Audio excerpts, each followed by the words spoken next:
Hello, I'm Brian Fox. Welcome to I Hate Rock Music, and I'm going to talk about another one of those obscure bands that I discovered in the cutout bins back in the early '70s. And I did a couple of videos today already on Fields and Haystacks Balboa that I bought from looking at the covers, thinking it might be good, and then I'd get it home, and they were great. And in this case, what I think is one of the best rock albums of the early '70s, or actually late '60s, in this case, 1969, and that's the band Black Pearl. And I bought it probably once again in about 1970, '71.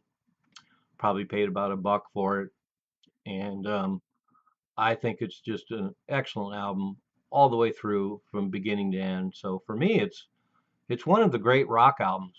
It really is. I think the singer is so distinctive, and their three guitar attack really does it up nicely.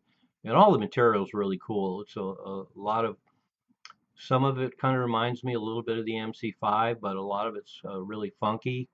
And a lot of the tunes are pretty short and straightforward. And then they have a dash of James Brown in them, and their singer B.B. Fieldings really has a striking voice. It's a little over the top, and for some people, um, his feigned blackness is an interesting aspect of the record, but I think he really adds a lot of personality to this record. And so the band existed from 1969 to 1971. The band was B.B. Fieldings on vocals, Bruce Benson on guitar, Jeffrey Morris on guitar, Tom Mulcahy on guitar, and then Jerry Cassisi on bass, and uh, Oak O'Connor on drums. And I love the three guitar attack, and it really shows in the record. There's just a concentration of counterpoint guitar work in this, and they're all really strong players. So it's got a lot of great rhythmic thrust, and the rhythm section's really good. And then they have this really eccentric singer, and so I used to think they were from the East Coast, but that's because um, they recorded material in Boston, and then also came out of a lot of other Boston bands in the '60s, the Talisman, the Vikings, and the Barbarians, probably the most high profile of those bands.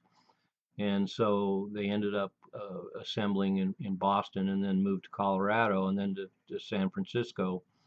And they also had a second album. So the first album was just Black Pearl, got a very striking cover, and so that is something that really drew me in when I first saw it.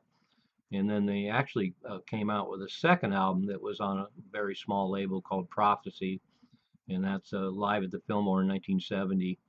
And by that time, some of the members had left the band, so it's a little bit of a different band. And then B.B. Fielding's vocals are all over it. I guess once the original band kind of morphed into this new band, B.B. Fieldings had all the encouragement he needed to really put his very histrionic vocals all over the place. And so there's those two albums, and then Mr. Soul Satisfaction was released as a single, and I think it's one of the great rock singles.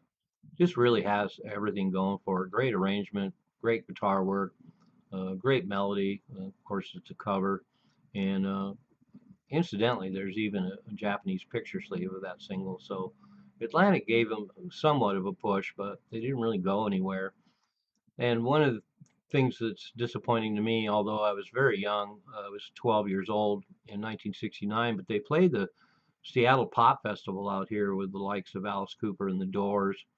And I was really surprised to see them listed in the lineup for that pop festival. And I've talked to a lot of older friends here in Seattle, and nobody seems to remember seeing Black Pearl. I'm sure they just didn't know who they were and just let it go by. But I would have to imagine they were a pretty incendiary live band at that time. So anybody that was actually paying attention probably had a really good time at that show. But I'll say again, I think that's one of the best obscure bands of that period. That one album, 1969 on Atlantic, is just killer.